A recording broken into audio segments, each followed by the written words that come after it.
Tú eres nuestra esperanza, amado Padre. Como hemos cantado, Señor, tu amor es tan grande. Tu amor es tan grande que llegas a los cielos, Señor. Y gracias a tu amor es que somos salvos. Gracias a tu amor, Señor, es que estamos aquí. Amado Padre, todas estas alabanzas, cada una de las palabras que hemos entonado, Señor, es para poder glorificar tu santo nombre. Y ahora que vamos a escuchar tu palabra, Señor, te pedimos que seas tú preparando nuestras mentes y nuestros corazones, Señor. Que seas tú hablándonos, amado Padre. Que seas tú ministrando nuestras vidas. Que seas tú, Señor, animándonos. Que seas tú corrigiéndonos, Señor. Amado Padre, gracias por este hermoso tiempo, Señor. Gracias, amado Señor, porque tú nos das esta libertad de poder venir delante de ti, y todo por tu gran amor y por tu gracia. Bendícenos, Señor, en este tiempo de meditación de tu palabra. A ti sea la gloria, amado Padre, por los siglos de los siglos. Amén y amén. Podemos tomar asiento, hermanos.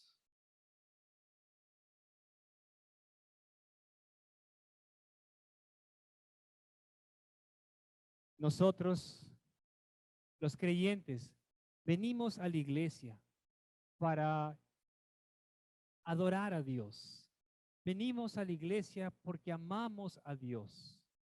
Y una forma de mostrar ese amor hacia Dios es por medio de nuestro trato hacia los demás. Es por medio de cómo tratamos a nuestros hermanos. Las relaciones que tenemos unos con otros son muy importantes para Dios. Tanto así que la relación que tenemos con los demás afecta la relación que tenemos con Dios. Si tú quieres estar bien con Dios, tienes que estar bien con tus hermanos. Hay un pasaje en la Biblia que dice que si tú traes una ofrenda al altar y allí recuerdas de que tu hermano tiene algo contra ti, deja allí tu ofrenda y ve, reconcíliate primero con tu hermano y luego ven y presenta tu ofrenda a Dios. La Biblia nos habla mucho acerca de las relaciones que debemos de tener unos a otros, de las relaciones que tenemos que tener entre nosotros. La palabra nos dice que debemos de amarnos unos a otros, que debemos de soportarnos unos a otros, que debemos de perdonarnos unos a otros, que debemos animarnos, que debemos exhortarnos, etcétera.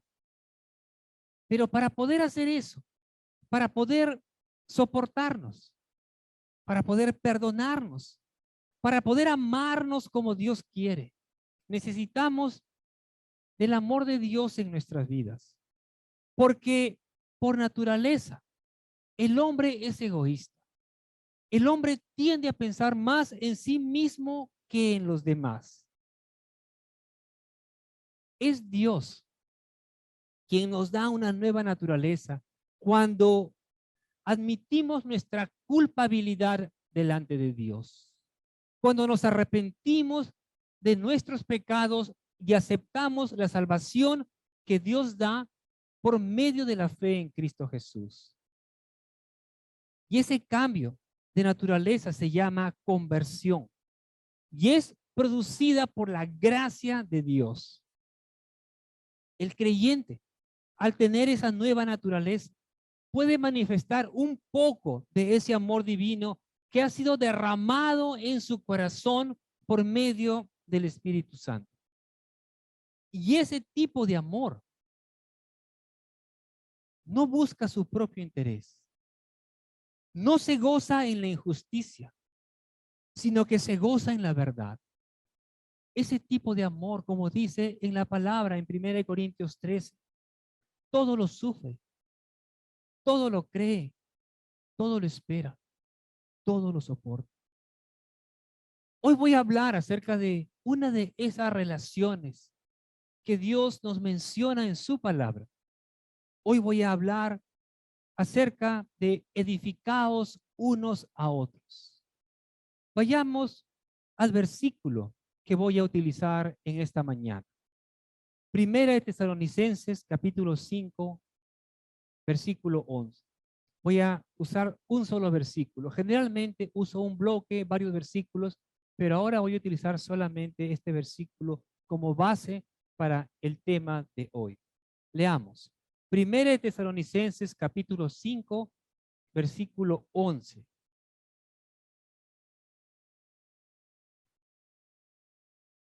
Por tanto, alentaos los unos a los otros y edificaos el uno al otro tal como lo estáis haciendo. La palabra edificar tiene que ver con construir, con levantar, con cimentar algo. Y esta palabra la encontramos repetidas veces en la Biblia. Edificar en griego es oikodome. Este término proviene de dos palabras. Oikos, que significa hogar, y demo, construir. En el Nuevo Testamento, esta palabra, oikodome, se utiliza en el sentido de construir, edificar o también crecimiento espiritual, refiriéndose a crecimiento espiritual de cada uno. Pablo nos dice en Primera de Tesalonicenses 5:11 que nos animemos y que nos edifiquemos unos a otros. Pablo también dice en Romanos 14:19 que sigamos lo que contribuye a la paz y a la mutua edificación.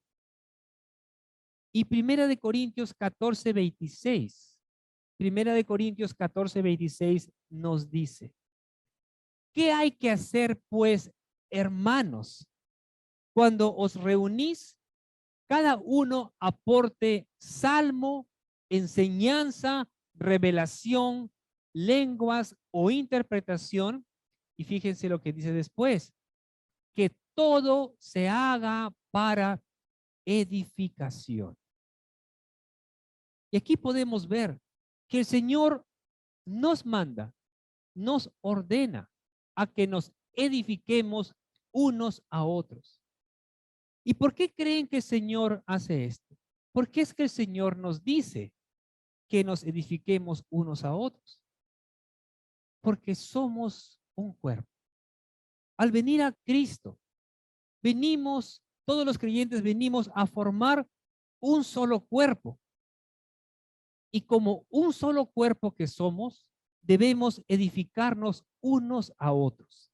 Efesios 4:16 dice lo siguiente: de quien todo el cuerpo, estando bien ajustado y unido por la cohesión que las coyunturas proveen, conforme conforme al funcionamiento adecuado de cada miembro, produce el crecimiento del cuerpo para su propia edificación en amor. Y si ustedes se fijan bien aquí, está hablando acerca del crecimiento del cuerpo, es decir, de todos, no solamente de algunos, pero a la vez nos menciona que cada uno de nosotros, cada miembro, debe de cumplir con su función específica.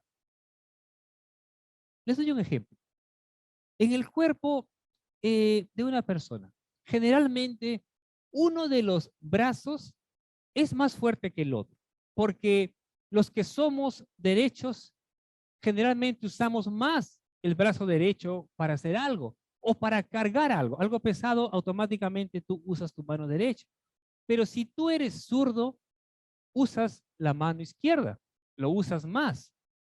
Y aunque uno de los brazos puede ser más fuerte que el otro, cuando tú miras a la persona no se nota mucho, aunque tú sabes cuál es más fuerte.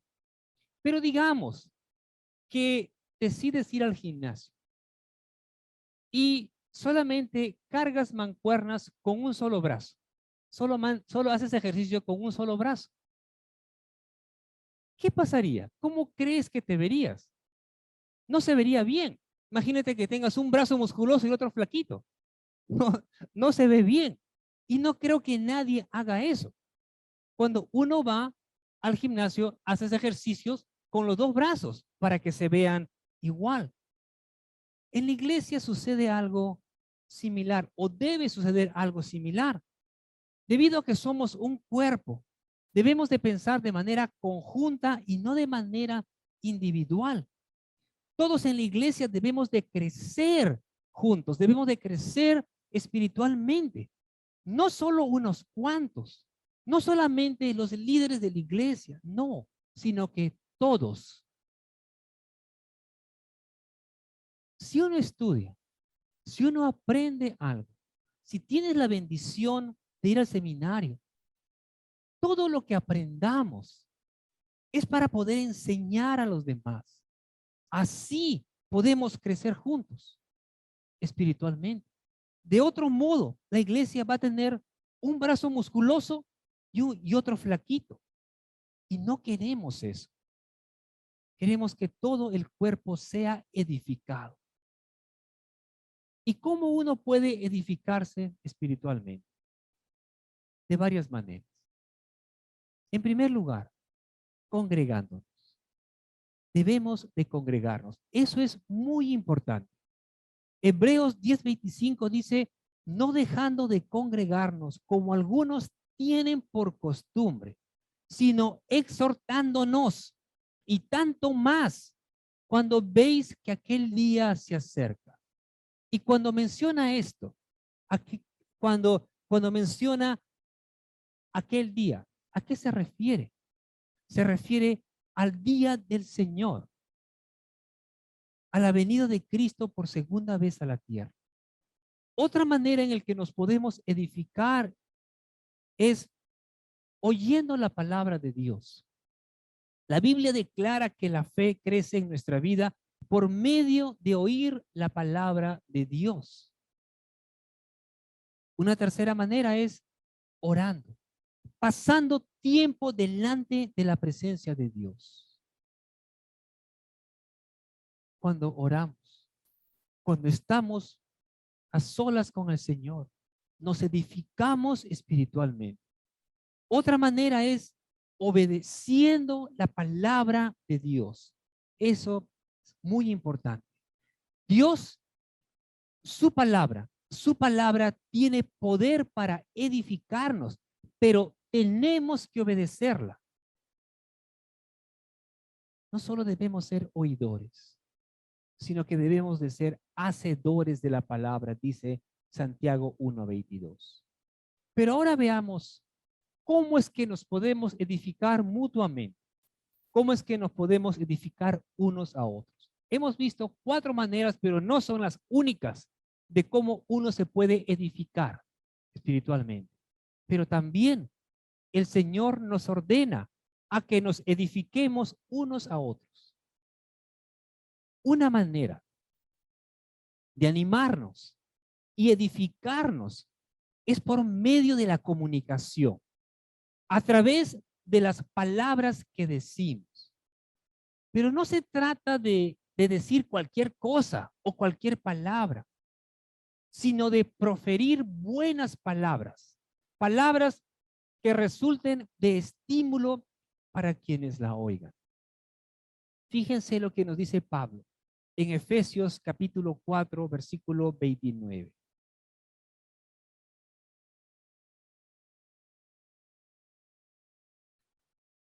No salga de vuestra boca ninguna palabra mala, sino solo, fíjense bien, sino solo la que sea buena para edificación, según la necesidad del momento, para que imparta gracia a los que le escuchan.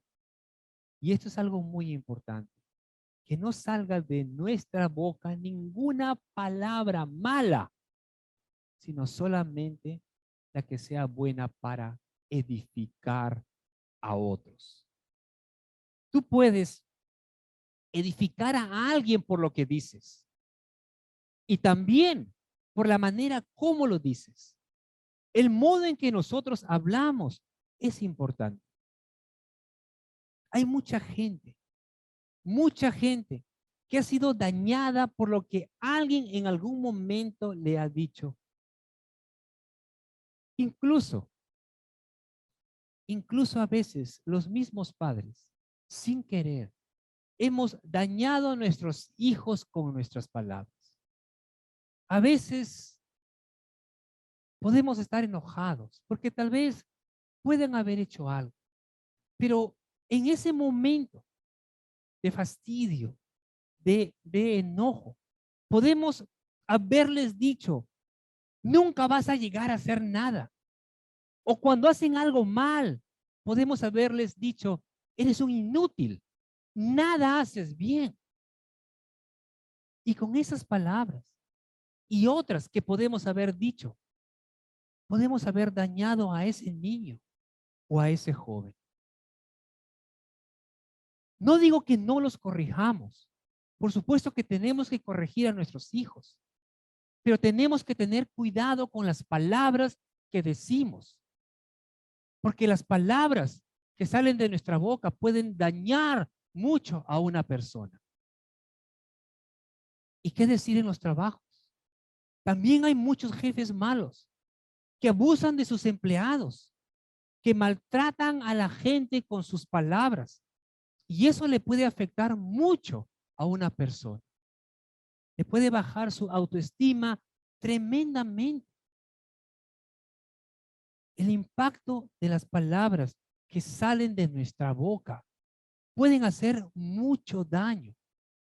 Por eso, tenemos que tener cuidado con lo que hablamos.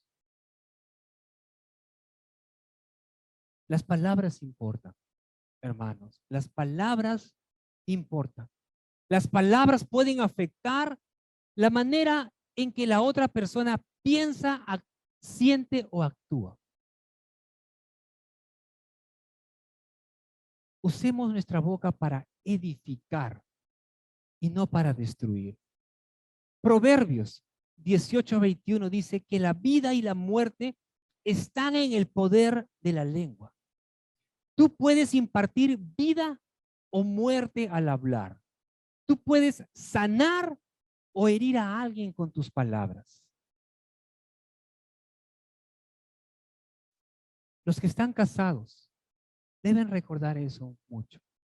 Porque a veces, cuando están molestos, cuando están disgustados, a veces dicen cosas sin pensar y hieren a su pareja.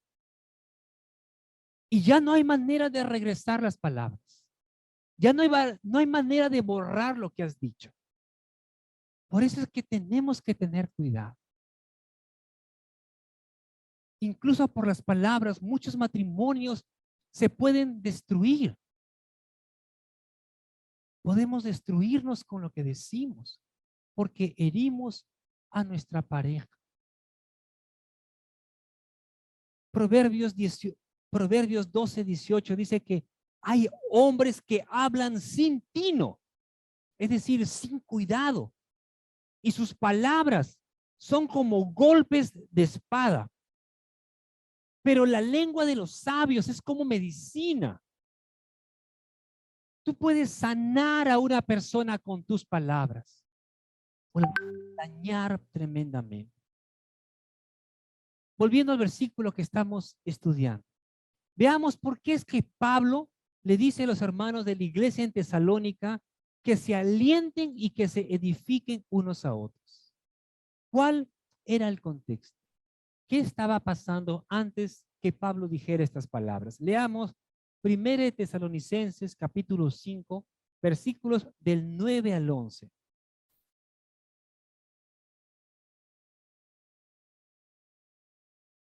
Porque no nos ha destinado Dios para ira, sino para obtener salvación por medio de nuestro Señor Jesucristo, que murió por nosotros, para que ya sea que estemos despiertos o dormidos, vivamos juntamente con Él. Por tanto, Alentaos los unos a los otros y edificaos el uno al otro, tal como lo estáis haciendo. Pablo, en el capítulo 5, está hablando acerca del futuro, está hablando acerca del día del Señor y le recuerda a los creyentes que la gracia de Dios es la que sostiene a los creyentes mientras que aguardamos la promesa del regreso de Cristo por su pueblo. Pablo va a mencionar en el versículo 9 la esperanza que tenemos los creyentes. Y si se fijan bien, en el versículo 9, Dios dice claramente que no hemos sido destinados para ira. Y aquí se está refiriendo a los creyentes, no a todos, a los creyentes. Dios no nos ha destinado para ira, sino para obtener salvación por medio de nuestro Señor Jesucristo. Solamente por medio de Cristo, por su muerte en la cruz, es que podemos obtener la salvación que Dios nos ofrece al creer en Cristo. Cristo murió por nosotros, para que ya sea que estemos despiertos o dormidos, vivamos juntamente con Él, versículo 10. Y ese nosotros que vemos en el versículo 10 incluye a todos los creyentes. Pablo aquí está pensando en dos grupos de creyentes, en los que sobreviven y en los que ya han partido. Los que están despiertos son los que están vivos, los que sobreviven, los que han quedado hasta la venida del Señor. Y los que duermen son los que han muerto. Son los creyentes en Cristo que ya han partido a la presencia del Señor. Pero ambos grupos, hermanos, tanto los que estén vivos como los que hayan partido, dice la palabra que estaremos juntos con el Señor en el cielo por la eternidad. Y luego de haberles dicho esto, Pablo exhorta a los hermanos a que se animen y que se edifiquen uno al otro. Y eso también va para nosotros hoy en día. Mientras que nosotros estemos aquí en la tierra y mientras que esperemos la promesa del retorno de Cristo por segunda vez, nosotros debemos de edificarnos unos a otros, hermanos. Mientras que estemos aquí, debemos de edificarnos y animarnos unos a otros. Porque a veces podemos pasar por situaciones difíciles. Podemos pasar por distintos problemas y nos desanimamos. A veces podemos decir, no tengo ganas de ir a la iglesia porque uno está desanimado. ¿Qué tienes que hacer tú como su hermano? Animarlo, levantarlo, fortalecerlo, edificarlo. Eso es lo que tenemos que hacer. Y eso es lo que Pablo nos dice aquí, que nos edifiquemos unos a otros mientras que esperamos la promesa de Cristo, la promesa de su retorno. El hablar es un ministerio. Le repito, el hablar es un ministerio, hermanos. Y ministerio significa servicio. ¿Y por qué les digo esto? Porque a través de nuestras palabras podemos consolar a otros. A través de nuestras palabras podemos animar a los demás. Podemos edificar, podemos ayudar a las personas. Pero hay que hablar con gracia. Necesitamos gracia al momento de hablar. En otras palabras, nuestras conversaciones deben de ser cordiales y agradables. Fíjense lo que dice Colosenses 4:6.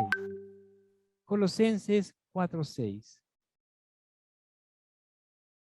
Que vuestra conversación sea siempre con gracia, sazonada como con sal, para que sepáis cómo debéis responder a cada persona.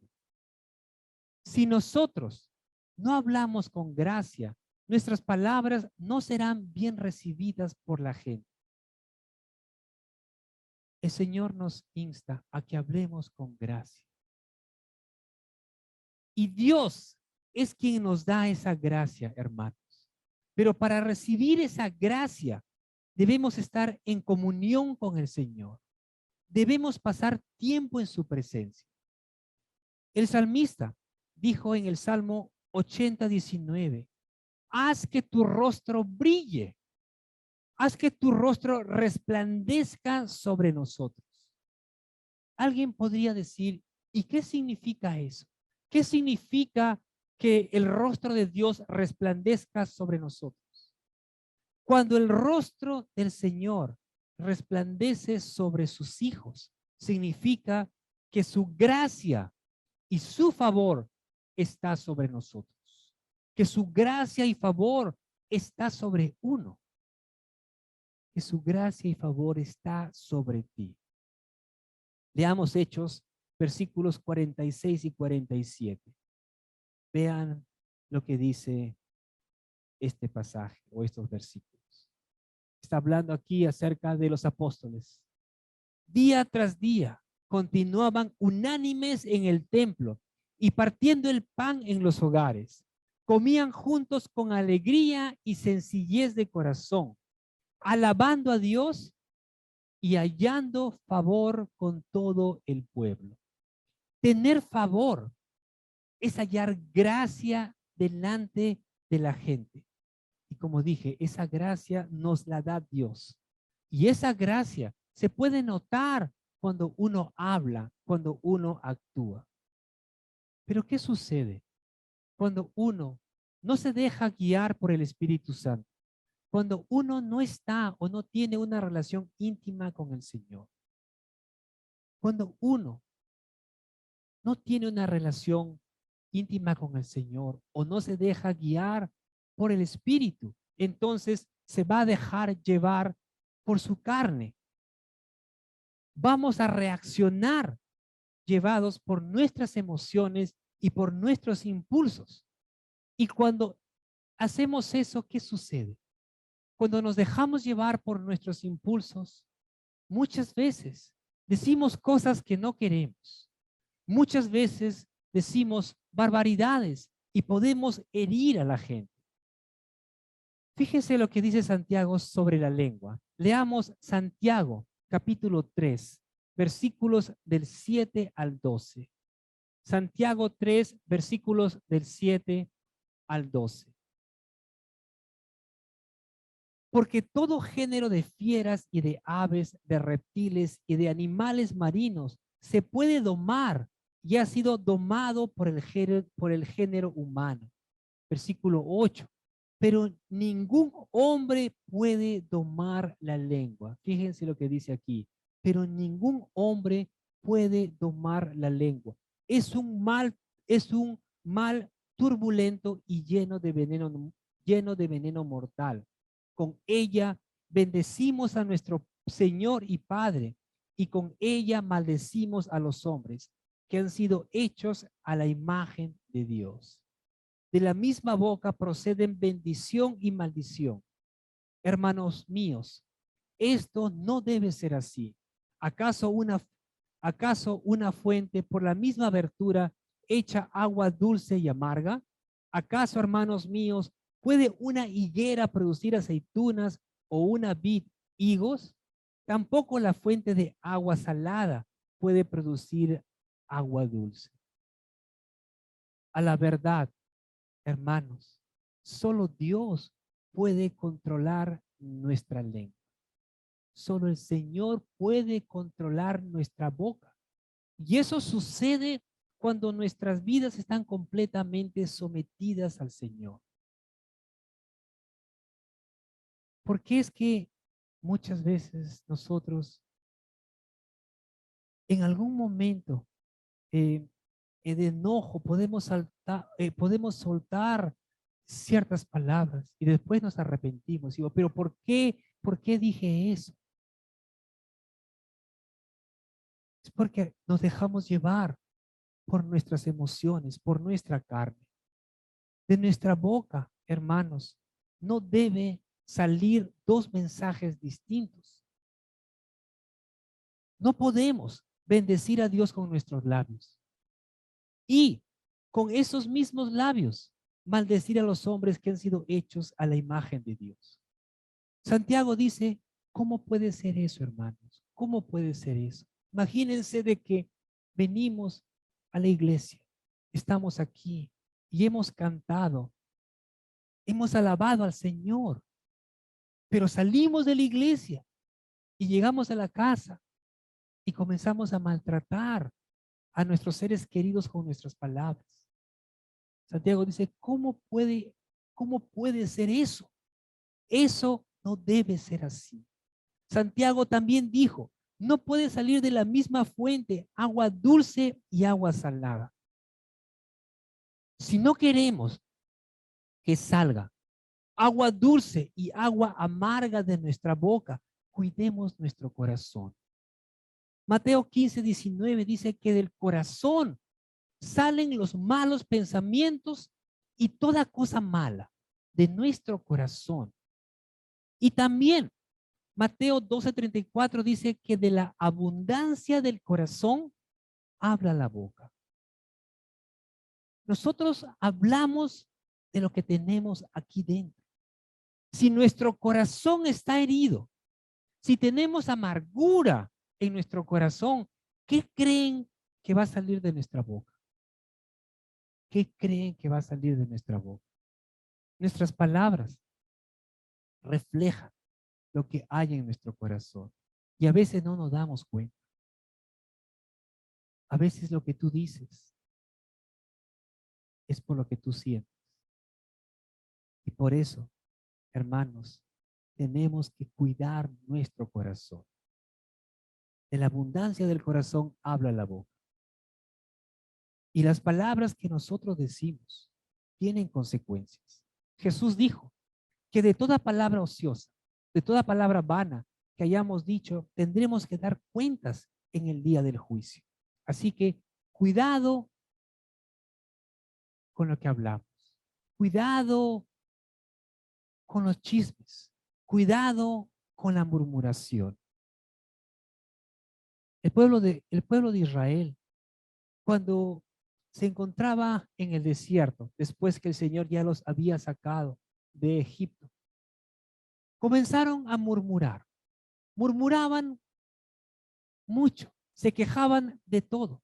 Y eso, a pesar de haber visto las maravillas que Dios hizo, a pesar de haber visto cómo es que el Señor los había sacado de Egipto, a pesar de haber visto su protección, a pesar de haber visto cómo es que el Señor los sustentaba, así con todo, ellos murmuraron, decían, no tenemos nada para comer. Nos acordamos del pescado que comíamos gratis en Egipto. Fíjense, nos acordamos de los pepinos que teníamos, de los melones, de las zanahorias, de las cebollas, de los ajos. Pero ahora no tenemos nada excepto este maná. Fíjense hasta cómo lo dice, hasta con desprecio. No tenemos nada, solo este maná. También murmuraron de Moisés y de Aarón, hombres que el Señor había levantado para que guiaran a su pueblo a la tierra prometida. Incluso estos hombres, el pueblo de Israel, llegó a decir, ojalá hubiésemos muerto en Egipto. Ojalá hubiésemos muerto en este desierto. O sea, imagínense hasta dónde llegaron. Ignoraron todo lo que Dios había hecho. Y decían, ojalá hubiésemos muerto.